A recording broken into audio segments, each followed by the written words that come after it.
Good morning students, how are you? Today's topic is fundamental principles of management.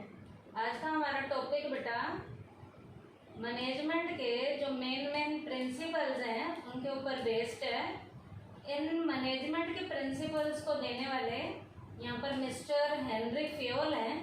Henry Fayol ने management के जो principal दिए उसमें पहले प्रिंसिपल का नाम है डिवीजन ऑफ वर्क।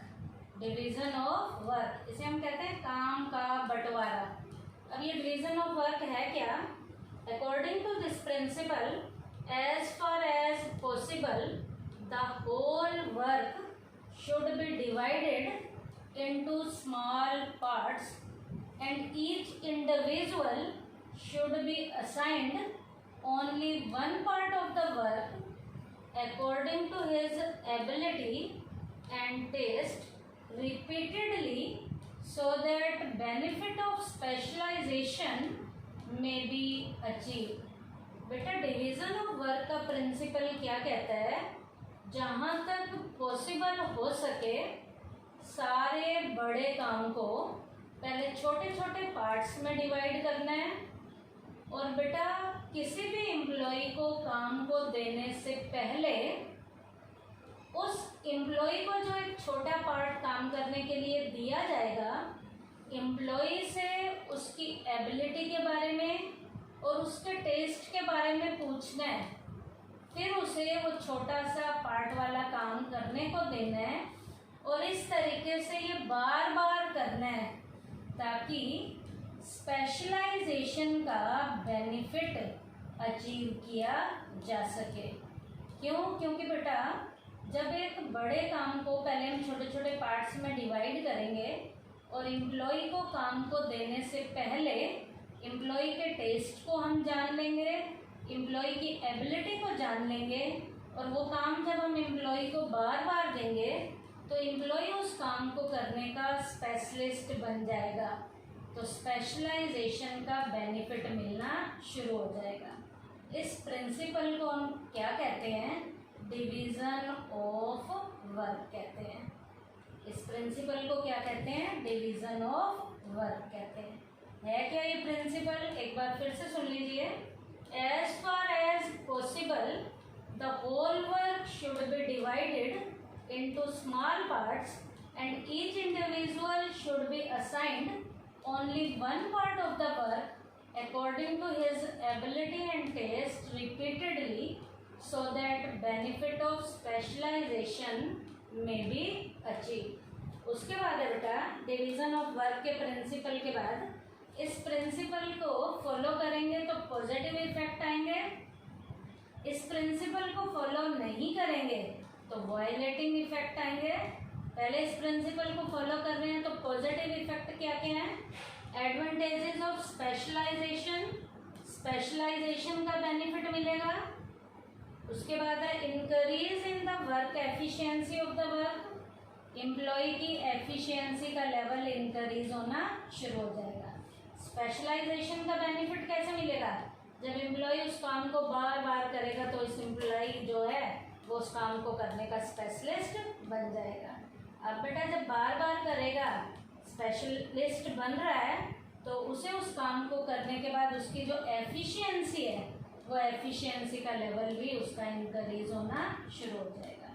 तो ये इस प्रिंसिपल के कौन से इफेक्ट थे? पॉजिटिव इफेक्ट थे। अब वायलेटिंग इफेक्ट क्या है? जब उस प्रिंसिपल को अप्लाई नहीं किया जाता तो नेगेटिव अप्रोच आती है। क्या? Specialization will not be available, employee उस काम को करने का स्पेशलिस्ट नहीं बनेगा क्योंकि उसे वो काम करना आता ही नहीं है, जो काम उसे दिया गया है उसके टेस्ट का भी नहीं है, उसकी एबिलिटी के अकॉर्डिंग भी नहीं है, तो स्पेशलाइजेशन का बेनिफिट मिलना खत्म हो जाएगा। The work efficiency of the workers will be reduce, काम करने वाले जो वर्कर हैं उनकी एफिशिएंसी का लेवल भी रिड्यूस होना शुरू हो गया। तो ये प्रिंसिपल हमारा था डिवीजन ऑफ वर्क। इसका मीनिंग किया है और इसके पॉजिटिव और वायलेटिंग इफेक्ट किए हैं। उसके बाद अब सेकंड प्रिंसिपल है यहाँ अथॉरिटी एंड रिस्पॉन्सिबिलिटी। अथॉरिटी का मतलब होता है पावर रिस्पॉन्सिबिलिटी का मतलब होता है assign the job, assign the work, काम को सौंपना रिस्पॉन्सिबिलिटी कहा जाता है। और अथॉरिटी का मतलब होता है पावर, सो दैट जिसके कारण जो हमारे एम्प्लॉयज़ हैं वो डिसीज़न ले सकें, एम्प्लॉय क्या ले सकें, डिसीज़न ले सकें।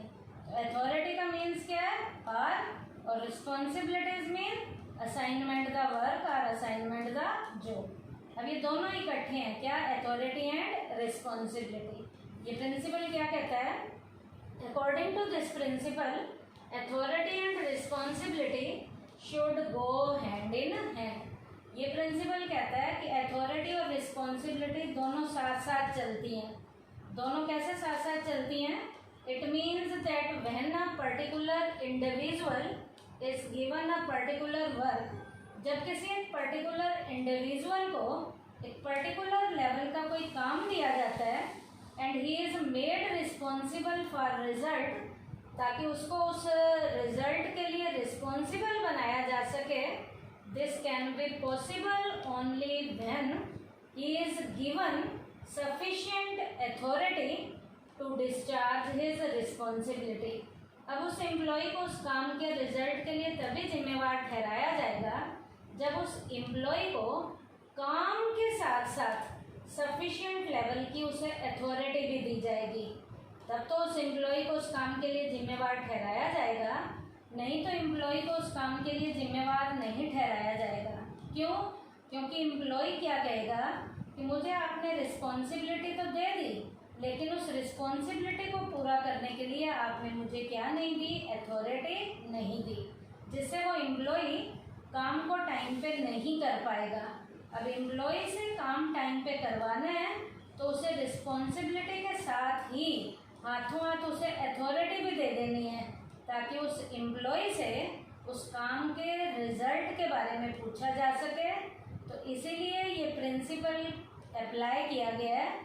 इस प्रिंसिपल में अथॉरिटी और रिस्पॉन्सिबिलिटी दोनों जो है साथ साथ चलते हैं। इस प्रिंसिपल का नाम क्या है, अथॉरिटी एंड रिस्पॉन्सिबिलिटी। तो ये है क्या principle, authority and responsibility should go hand in hand.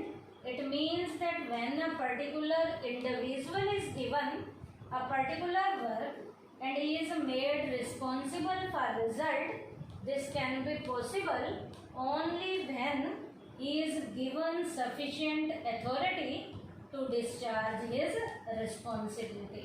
तो ये प्रिंसिपल था अथॉरिटी और रिस्पॉन्सिबिलिटी का, कि एम्प्लॉय को अथॉरिटी और रिस्पॉन्सिबिलिटी साथ साथ देनी है, ताकि उससे उस पर्टिकुलर काम के बारे में, उसके रिजल्ट के बारे में उसको रिस्पॉन्सिबल ठहराया जा सके। इसके लिए जैसे एम्प्लॉय को रिस्पॉन्सिबिलिटी दी जाती है, रिस्पॉन्सिबिलिटी के साथ ही एम्प्लॉय को सफिशिएंट लेवल की अथॉरिटी दे देनी है। सफिशिएंट का मतलब है ना ज़्यादा ना कम। ज़्यादा अथॉरिटी दोगे तो एम्प्लॉय अपनी अथॉरिटी का मिसयूज़ करेगा, कम अथॉरिटी दोगे तो एम्प्लॉय बहाना मारेगा कि आपने मुझे पावर कम दी है। तो सफिशिएंट लेवल की अथॉरिटी दी जाएगी ताकि वो अपनी जिम्मेवारी को टाइम पे पूरा कर सके। अब बेटा इस प्रिंसिपल को फॉलो करेंगे तो पॉजिटिव इफेक्ट आएंगे, फॉलो नहीं करेंगे तो वायलेटिंग इफेक्ट आएंगे। फॉलो करते हैं तो पॉजिटिव इफेक्ट क्या क्या आते हैं, helpful in achieving the target, target को टाइम पे अचीव किया जा सकता है। Increase in the confidence of the employee, employee का कॉन्फिडेंस लेवल भी इंक्रीज होगा, क्योंकि बेटा एम्प्लॉय को यहाँ काम करने के लिए जब काम दे रहे हैं तो काम के साथ पावर भी दे रहे हैं, तो पावर के आने से एम्प्लॉय का जो कॉन्फिडेंस लेवल है वो इंक्रीज होना शुरू हो जाएगा। तो इस प्रिंसिपल को फॉलो करने से दो पॉजिटिव इफेक्ट आते हैं, क्या, helpful in achieving the target, और दूसरा increase in the confidence of the employee. अब इस प्रिंसिपल को फॉलो नहीं करेंगे तो वायलेटिंग इफेक्ट क्या क्या आते हैं। वायलेटिंग इफेक्ट में पहला है wrong use of authority in case of more authority is given than is needed. बेटा अथॉरिटी का गलत इस्तेमाल किया जा सकता है यदि हद से ज़्यादा अथॉरिटी दी गई है, अथॉरिटी की ज़रूरत कम थी और अथॉरिटी ज़्यादा दे दी गई, तो एम्प्लॉय यहाँ पर अथॉरिटी का मिसयूज़ करना शुरू कर देते हैं। उसके बाद है difficulty in achieving the target in case less authority is given than is needed. बेटा टारगेट को अचीव करने में डिफिकल्टी आएगी यदि अथॉरिटी की ज़रूरत तो ज़्यादा थी लेकिन अथॉरिटी कम दी गई है।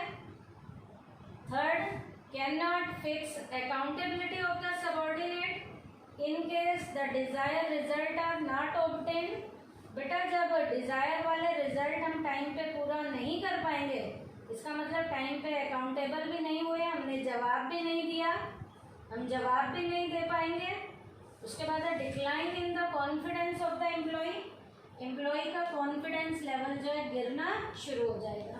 तो ये बेटा अथॉरिटी और रिस्पॉन्सिबिलिटी के प्रिंसिपल को फॉलो नहीं करते हैं तो ये वायलेटिंग इफेक्ट आते हैं, फॉलो करते हैं तो पॉजिटिव इफेक्ट आते हैं। तो आज के हमने टॉपिक में क्या किया बेटा, फंडामेंटल प्रिंसिपल ऑफ मैनेजमेंट में हेनरी फ्योल के पहले दो प्रिंसिपल किए हैं। पहले का नाम है डिवीजन ऑफ वर्क, उसका मीनिंग किया है, उसके पॉजिटिव और वायलेटिंग इफेक्ट किए हैं। उसके बाद सेकंड प्रिंसिपल अथॉरिटी और रिस्पॉन्सिबिलिटी किया है, उसका मीनिंग किया है, उसके भी पॉजिटिव और नेगेटिव इफेक्ट किए हैं। तो आज के टॉपिक में हमने दो प्रिंसिपल किए हैं, पहला डिवीजन ऑफ वर्क और दूसरा हमने अथॉरिटी और रिस्पॉन्सिबिलिटी की है। थैंक यू बेटा।